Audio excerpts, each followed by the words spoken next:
Does anybody else constantly have a dialogue that's going on in their head or monologue maybe? Like every time that music comes on, I'm like thinking of all the things that I want to say to you backstage. Hi everyone. Welcome to Kick-Ass Career Conversations. I just started Hello. mid-sentence, which is what I do in the world. I am Kim, and my lovely co-host is Louise. And and today we ooh, have Monica.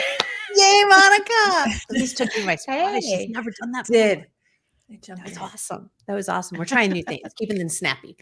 I like it. Welcome, Monica. We are so glad that you're here, and we are going to share with the world who you are and why you're always moving fast in just a little bit.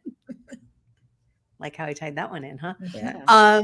But first, we want to know, what are each of us celebrating this week? Louise, you want to kick us off? What are we celebrating? Absolutely. We all know I love this question, unless this is your very first time tuning in. So last weekend was a long weekend, and as an entrepreneur, I worked the holiday because that's what we do sometimes, right? We have that flexibility to figure out what that is. And in doing that, during that holiday day, that was a non-holiday for me, I was like, how do I want to show up differently? I'm not really loving the fact that I did this, but I felt like I had to. Lots of have tos, I think, in as a business owner. But I wanted to explore this idea of like, where can I be showing up a little bit differently that actually feeds me? And that Right. turned out that it's not at all in my business. And so I started to explore with my morning routine a little bit and getting really focused on getting up without hitting the snooze button. I am notorious for it's not once, it's like multiple times. And I don't want to do that, right? That's just something I don't want to do. That's not who I want to be. And so finding ways to make that happen this whole week, phenomenal. I have gone, Monday was a holiday. I've gone 4 for 4 this week. I've actually been awake before my alarm wakes me up, but getting my ass out of bed when that alarm goes off. No snooze.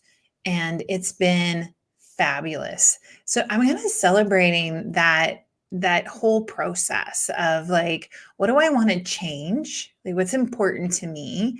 And then launching into that experiment just to see like, where can I begin? What's that one small thing that I can start to do? So I feel like I'm showing up in integrity with who I want to be. That was just one small thing. I don't know what next week's going to be. Maybe you can tune in every week and find out what I'm changing. But this week was all about no snoozing, and I loved it. So Good That's for awesome. you. I know thanks. you. Yeah. I know you complain about the snooze button a lot. So Too. good for you. It's a waste of time. Monica, how about you? What are you celebrating? Well, I thought when I, was prepping and thinking about this conversation, I was like, okay, what am I celebrating? And I told my daughter, I said, I'm gonna celebrate growth personally and professionally. And she said, well, Mom, that's really broad. And I'm like, but I liked a lot of what you said, Louise, in that setting intentions for yourself and things like that. And so my daughter was like, you need to think bigger. And I was like what? She's like, well, what number business did we launch last week? And I was like, our 9th business since 2018. She's like, that's something to celebrate. And I was like, yeah, it is.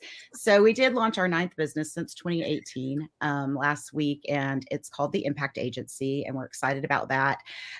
It's a digital version of the Pivotal companies offering digital stuff. So that was just super exciting from a personal and professional growth stance to kind of expand broader. So that's really kind of our celebration this week.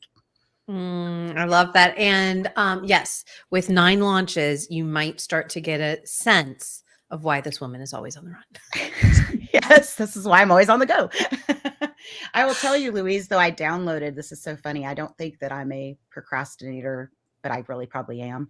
And so when you were telling your story about waking up early, it's hilarious. Weeks ago, I downloaded a hypnotherapy for procrastination, and you listen to one soundtrack every night for a week. And then week 2 comes and you have a new one, and it's like 8 weeks long. And so for the first 3 to 5 weeks, I was stuck on week 1 and I wasn't progressing. So I was procrastinating on my procrastination hypnotherapy. But I will tell you that after I quit procrastinating on it, I have been waking up every day at 7 a.m. on the dot, like ready to go. And like I have been knocking so much stuff out. So I want to say that it's working. I'm on week 3 now after week 2, but that might help you with your alarms. I'm not sure. I love that. Right. Yeah. Yeah. It is about that intentionality, right? Like when we know there's like that, I don't know, it's that rock in our shoe, right? Like that's how we actually get further down the road is like, let's stop and get the thing out. And sometimes it's just little, but keeping that intention and knowing there's these little places and spaces to grow our capacity, I guess, and step into who we want to be. I love it. Good stuff already. I'm on the other end of the spectrum, I feel like right now, because this week, so getting ready to be out of the office for 2 weeks, traveling for 2 weeks. I made my schedule more compact than I am comfortable with. And I'm like, I can do this. This is not a problem. I was smart this time. I planned time before I leave and time after I leave for some downtime. So I'm better. I'll be fine. I'll be fine. I'll be fine. I was not fine, friends. I was not fine. And I used what I know are in my toolbox. I used several tools that I knew that were in my toolbox in ways that I had not used them before. So I am a hard and fast. If I don't work out in the morning, it's not going to happen. Like I know that about myself. Talk about procrastination. It's like, if I don't do it, I will procrastinate it all the way until the next morning. So I said, that's not going to be true. If I am allowing myself a little bit more sleep because I am so stressed out that I'm not able to fall asleep at night. So I'm going to try and like allow myself that time. What can I do on the back end of my day to decompress? What can I do during the day to decompress when I literally am back to back? And there were a couple calls where I said, I actually need to end this call 5 minutes early because I stacked things in a way that is not healthy for me. So I'm celebrating my recognition kind of after the fact a little bit, but I guess midstream. And that it's okay to say, this isn't a way that I don't like working out later in the day. I don't get the same intensity. And it was okay because what I did moved the energy and it was for a different purpose. It was not to wake me up and get me going and make me feel strong. It was to move the energy and make sure I didn't kill my family. So that right. Yeah. Valid purpose. I mean, I'm pretty sure that Danny and Izzy appreciate that I didn't. I'm sure. All right. Before we dive any further into this conversation, I would love to share with the world, Monica, a little bit more about you. Because I have had the pleasure of spending a little bit more time, although not a tremendous amount of time, with Monica over the past year. So, hello. Oh, well, somebody else is giving your background. Okay. Monica has spent 32 years serving the property management sector. She started her own businesses. As we heard, she now has 9, but she started her first ones back in 2018. She has 2 grown daughters that are married and a total of 5 grandbabies. She and her husband sold their home in May of 2021, paying off all of their debt, and have been nomadically roaming the U.S. She currently just launched her digital marketing agency and continues to find unique ways to support women within the property management sector. Charlie has so much to say about that. We're all excited that you're here, Monica. Thank you, Charlie. And thank you, Kim. You're welcome. What question was Charlie trying to ask Monica? Like, he really sounded interested. It did. Like, can you say that again? No. Charlie, he has nothing now. My question though is like, holy smokes. Like, so 8, 9, 10, 20 launches, businesses later, like, you're a serial entrepreneur. Yes, I woke up late in life as an entrepreneur. I'm turning 53 in June. And so I don't think my inner entrepreneur woke up until 46, 47. And I was like, boom, I've arrived. I think a lot of it was I was busy raising kids and climbing that corporate ladder and building my career, that I was too married to the benefits and that cyclical paycheck coming to go out on my own. I think in hindsight, I wish now I had done all of this when I was younger, because wow, what could I have done, with all the time. So, yeah, it's been quite the journey. I, morphed several of them into one after the pandemic. It was really a trying time, but I keep finding, after spending 30 plus years in the industry, ways that a vendor could better serve the industry if they had the knowledge of people within the industry. And so really that's at the heart of all of my work, is really leading by example and having been there and done that, and helping coach, teach, and train others how to be successful in the industry and in this career. I'm passionate about property management as a whole, have spent a lot of years in it, and it's been such a rewarding career in a variety of ways. And ironically, we're talking about confidence today, and that's one of the things that really stuck out to me in my career is, for the last 20 years, I've been in the student housing sector. So think of off-campus student housing apartment communities. I work with owners, asset managers, and investors and management companies in stabilizing and filling their housing. But I also do a lot of training, leasing, marketing, and sales for their on-site teams. Well, when you work in the student sector, you work with a lot of young females, just because of their age group, and they're in college. And really, it stuck out to me that a lot of these young ladies today don't have the confidence that I see in them. I can look at them and say, oh my gosh, if I were you and I were that age, like I'd be hell on wheels, right? Like no stopping me now.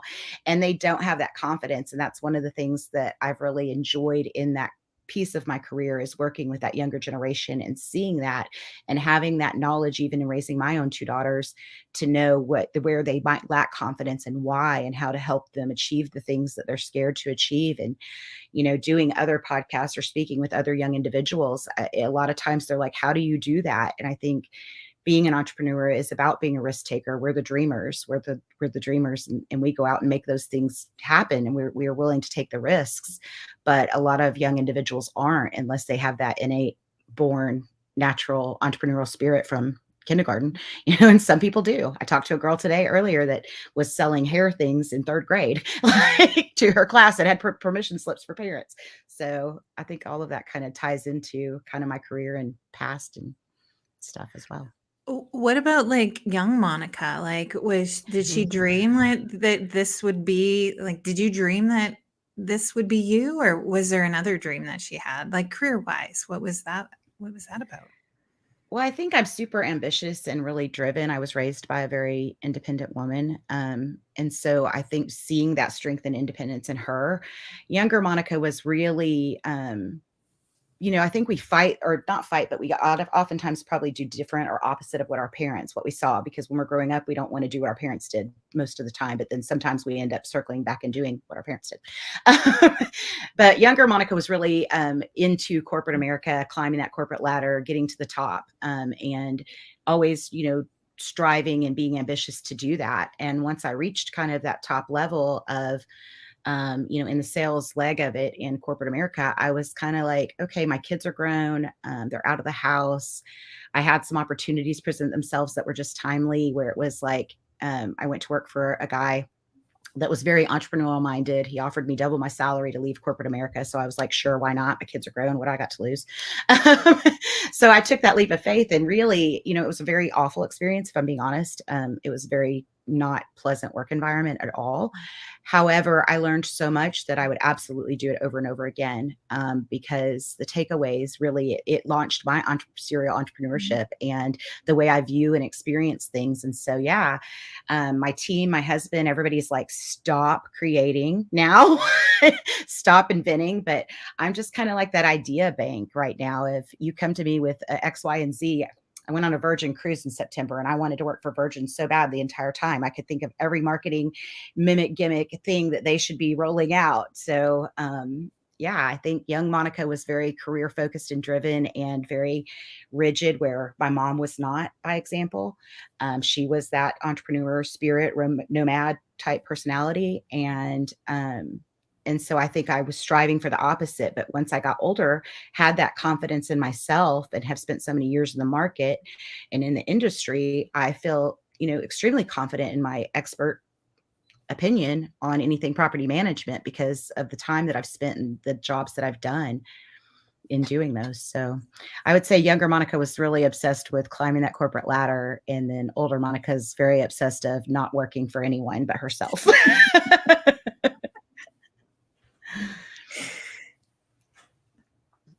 So it's interesting because I heard you talk about taking a leap of faith. Mhm.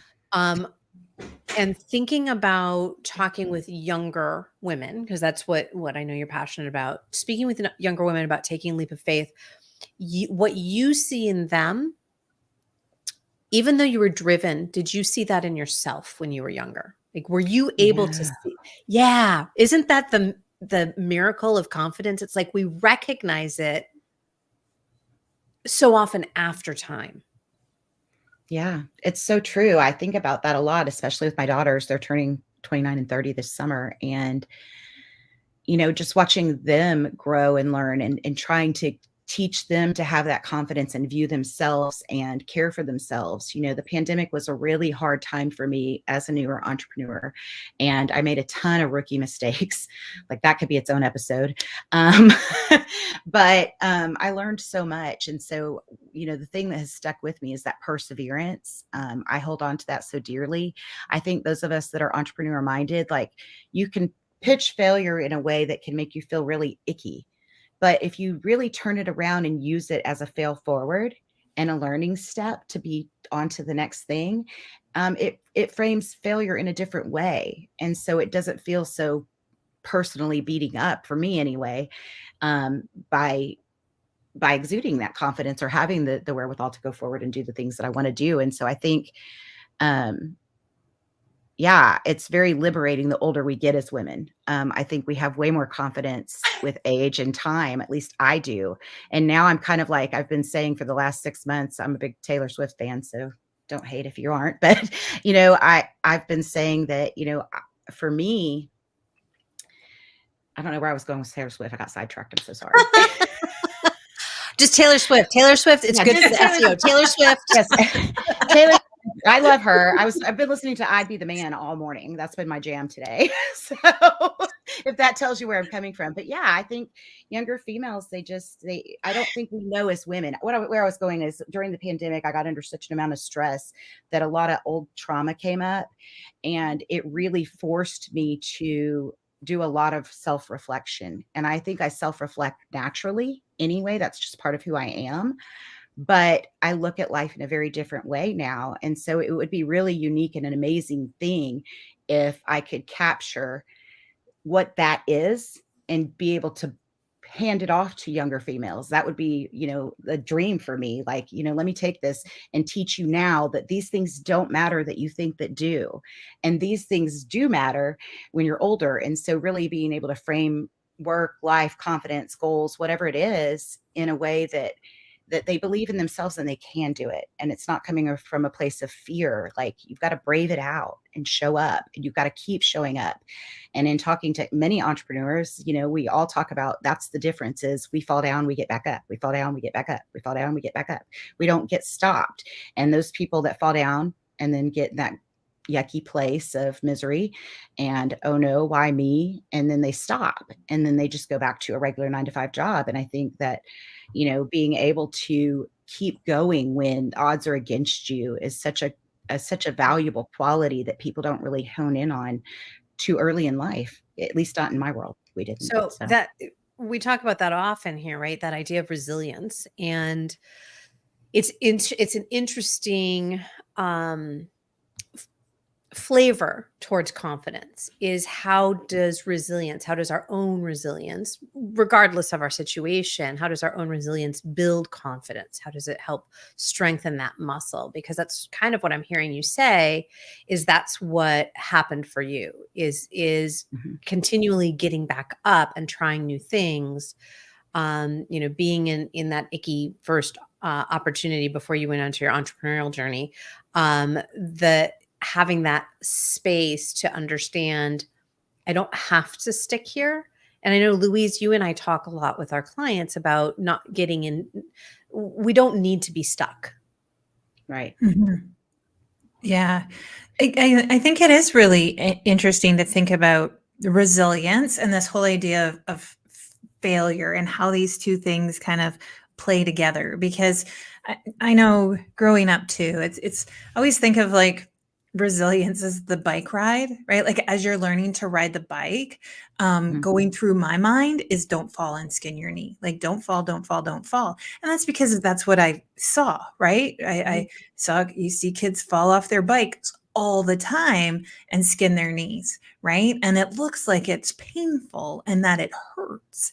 And so this idea of like I'm going to get on the bike and but I can't get on the bike until I know how to ride, but that doesn't make any sense in reality, but in my mind it does, right? Because we only learn how to ride a bike by practicing. But right, so there's all of these things and all of these I guess they're thoughts. Those are our limiting beliefs that pipe in that keep us from even trying, that keep us from actually failing. And I feel like confidence, like that comes with two things. It comes with failing and it comes with self-reflection. Because we can do both of those things, and if they're not together, then we're not actually building confidence at all. Well, you're not growing, You're right? not learning from that thing, right? Like Yeah. you take it for what it is, and it's painful and it hurts, and then you carry that pain and that hurt with you.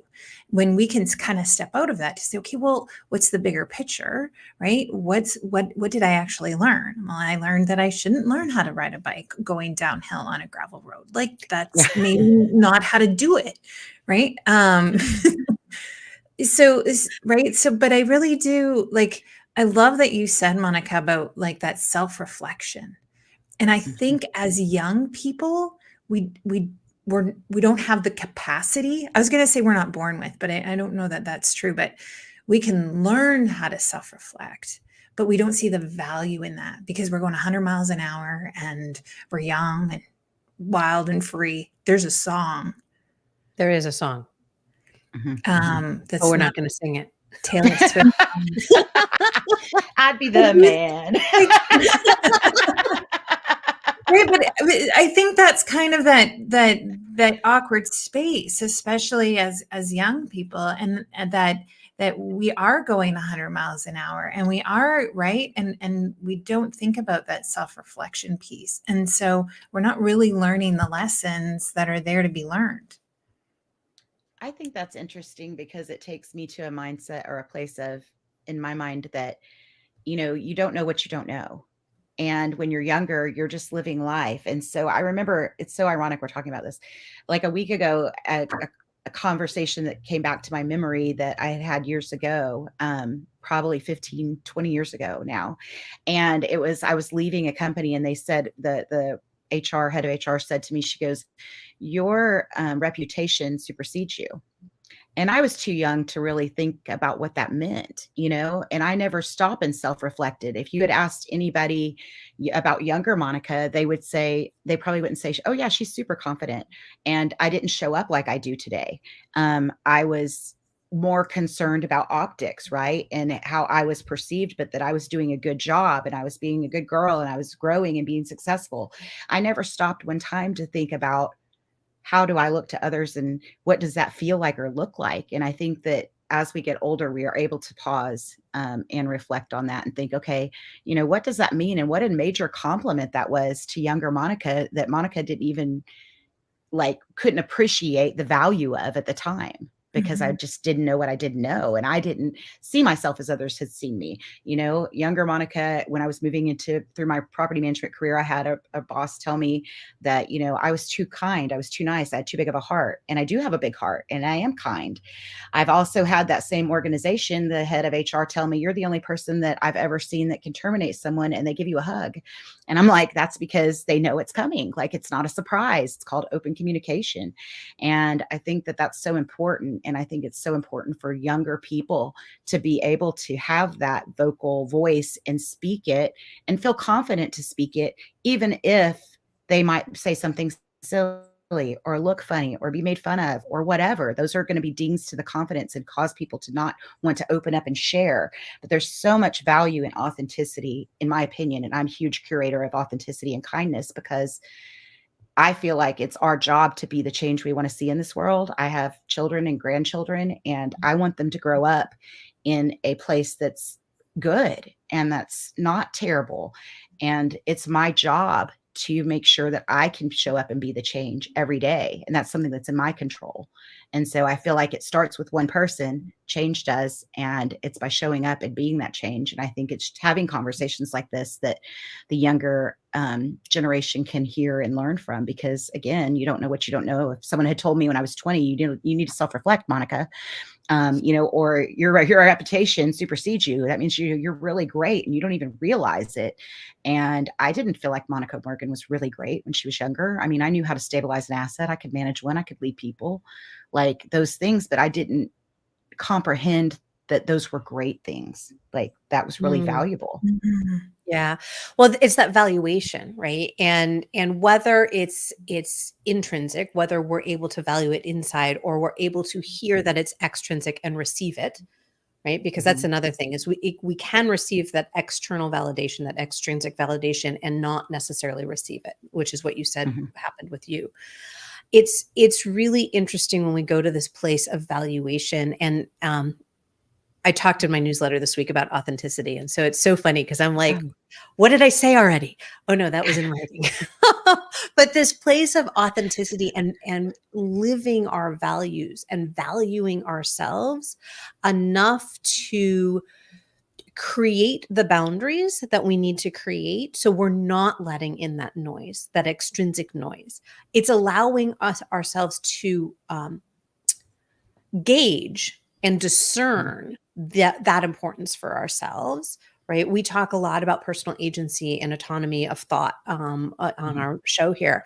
And it's that is to me both indicative of strong confidence and the foundation for. So it's a little bit of the chicken and the egg. It's like, where do you start? Do you start with the confidence, or from the confidence, are you able to show up in the world this way with us, with authenticity, with autonomy, with this understanding that you can create these boundaries and keep the noise at bay? Like, which one comes first? And I do feel like it feeds on itself. I don't know. Thoughts? I would agree with you. I do think it feeds on itself. It's back to, you don't know what you don't know. You know what I mean? And then you know it. So when you know better, do better.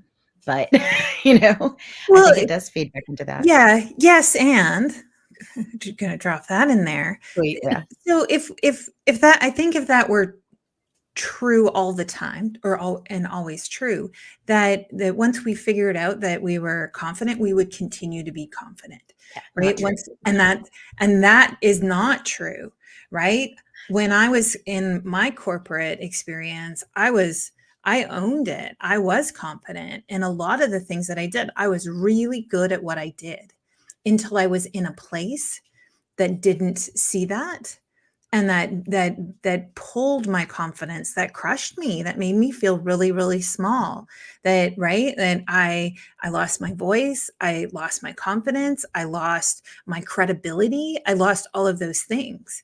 Right? I could barely get out of the vehicle in the morning to walk into the office building because of how, of all of those things, I felt like I did not have anymore. I wasn't even confident enough that I wasn't going to trip on my way in, right? Like all of those things. And so I had confidence. I knew how to build it.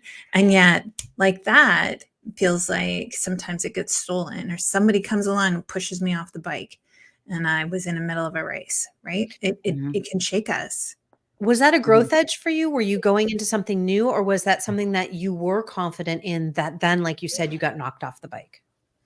Because I know both like our confidence can be shaken because we're moving into something new, and that's a growth edge. And it's like, ooh, I haven't done that before. I have to grow. I have to stretch there. This feels crunchy again.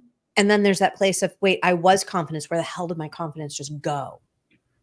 Well, for me, it started off like this is a growth edge. This is a new opportunity. I'm in a new place. Of course, I'm not going to feel confident.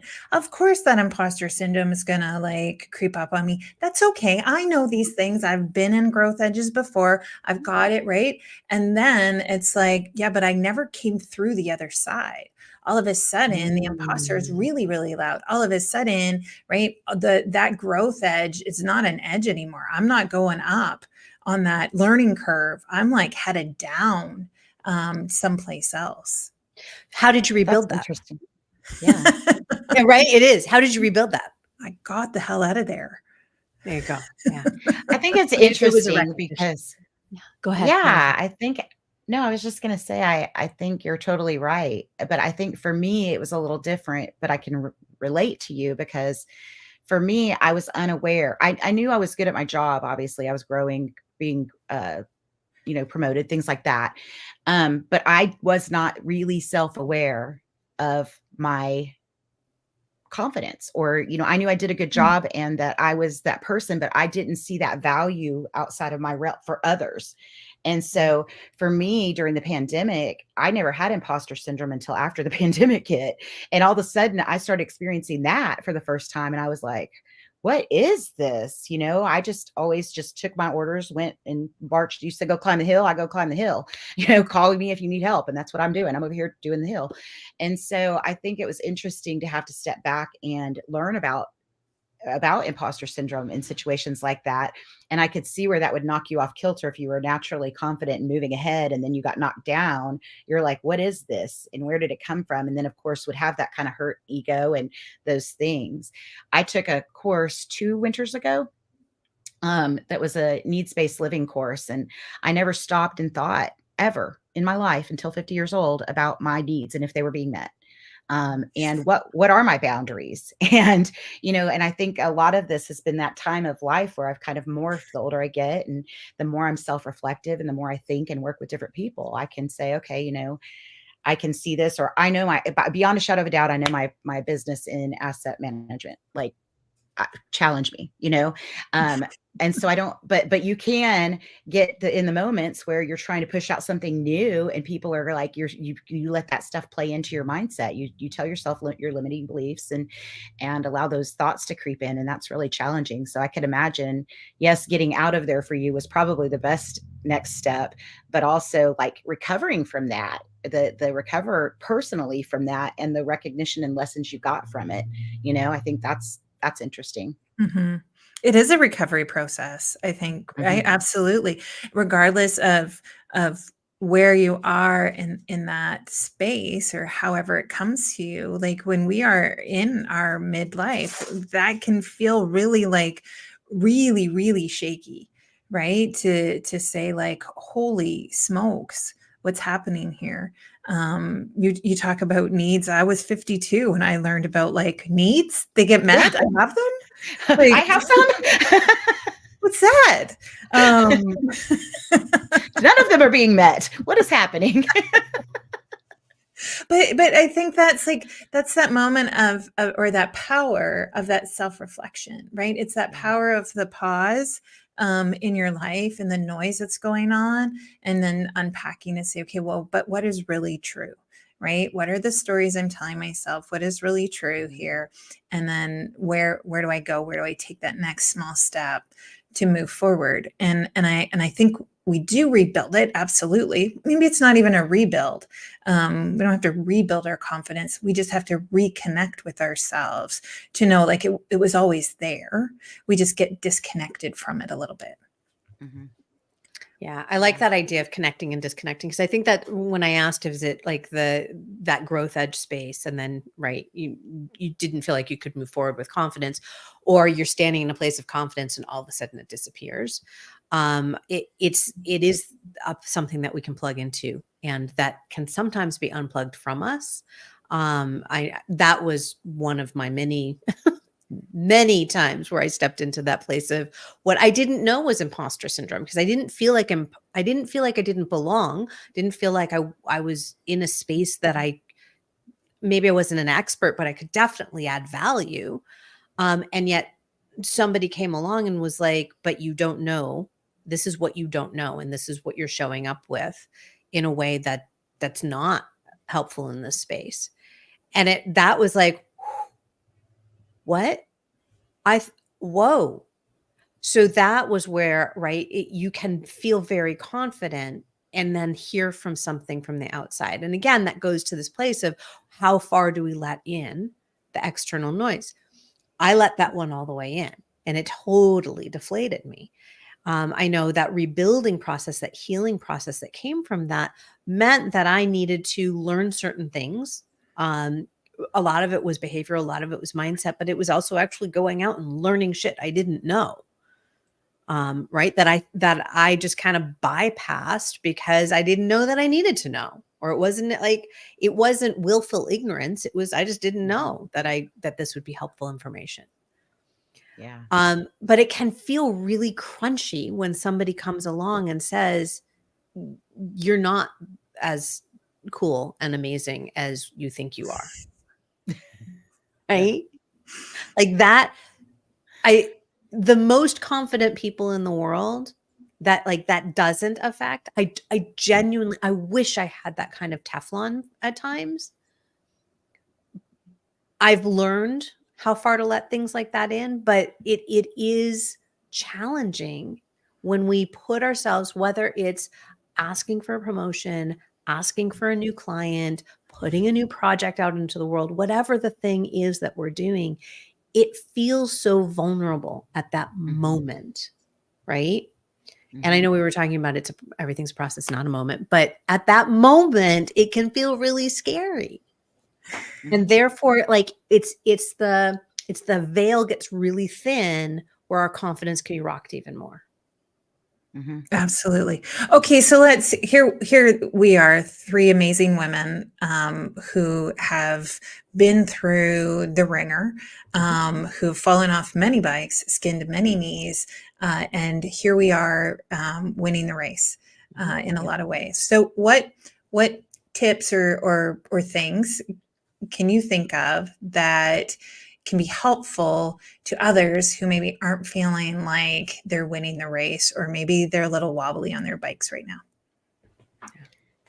I always tell people when they ask me, whether it's speaking on a panel or, launching a new product or a new business or whatever it is to brave it out, just suck it up and brave it out. And that's really easy for me to tell somebody to do, but not easy to actually coach them to do or to explain how to do. Right. So I think, for me, the tips and tricks is one of my coworkers, I signed us up for panels to be speakers. And she's like, I don't want to get in front of people and speak. And I'm like, yes, you do. You're fine. You talk to people all day long. What are you talking about? And I'm like, just get up there and do it and knock it out. And so I think a tips and tricks wise for me is, I like to suck it up and brave it out. And I know that not everybody can do that. But I think that if you spend too much time in the what if zone, that you're not going to make the progress you wanted to make anyway. So rip that Band-Aid off and go for it is kind of my mantra. I'm just like, let's do it. We're going to do it and see what happens. And it's so easy to let so many things come into your life to kind of dictate and control your confidence or how you feel, or those limiting beliefs, or what you're telling yourself. And I could use an example like the digital marketing agency. I was very concerned that people would optically look at Monica Morgan and go, oh, now she's a digital marketing agent specialist. Awesome. Like, okay, she's the expert in that now. Well, I've been taking a ton of AI courses and a ton of digital courses. And actually I am getting very skilled in that and growing that leg because I want to know. I like to speak confidently about my businesses or what I offer. But my daughter was like, Mom, why are you even concerned? Like, who cares? Like, you have made a business out of creating services that are best served by people from the industry. And that's all you're doing is saying, hey, I'm going to offer digital services because I understand the ebbs and flows of the housing industry. And I understand the hurdles, and I understand when they need lift and support and when they don't, when you can dial your ads down and when you can dial them up. And I was like, you know what? You're right. I'm just going to not let that be part of this thought that I have. Get rid of it. And I'm just going to move forward. And there will be people I can help, and there will be people that aren't interested, and that's okay. Yeah. So funny. You said like rip the Band-Aid off, and like my whole nervous system just went into shock. I was like, no. I mean, I know, and I do. I rip Band-Aids off all the time. And yet there's a part of me that just felt like that. So Louise, I love this question. I think for me, right, with this idea of like, how far do we let that external noise come in, which is Mhm. kind of what Monica was talking about. Um, I use a lot of centering processes. And this is more kind of in the moment when I'm feeling like my confidence is shaken in that moment. So that place of how do I bring myself right back here to the present moment? How do I see the landscape that's in front of me? What am I stepping into? And really walking myself through it in a way that my nervous system doesn't go into overdrive. It knows it's a risk, and I've gone through it's not the obsessive thinking of every detail, but it's the preparation stage, right? It's like think about being a woman in the 1800s and having to put on the 19 different Ugh. layers of everything to get ready to go out. That's kind of what I'm talking about, right? It's putting my corset on and pulling on my pantaloons, and then the overskirt, and then like all the layers. Okay, now I'm ready. So that's kind of how I envision it, to in the moment if I need to garner a little bit more confidence. How about for you, Louise? What tips do you have for folks? I think I think you already know my answer, because it's about data. But when we're on this bike ride or running this race or whatever it is that you want to use as a metaphor into where we're headed, we're constantly looking around and we're constantly comparing ourselves to other people in the race.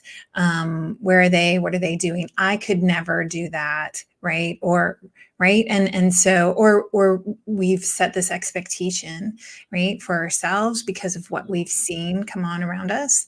And everybody's running and or biking or driving in their own race, and so we have no idea how far that person has come or how far they yet have to go.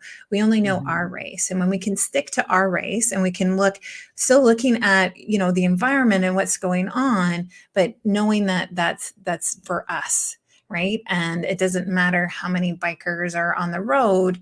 It's like, this is my race and this is where I'm going. And I think when we can step into that space and just actually start to pay attention, gather data about actually what's going on, and not inside our heads and not comparing with this false sense of right expectation, that we really do start to build confidence, because then we're actually like, it starts to become real life stuff, right? And that's what we can hang on to. That's what we can put into our buckets.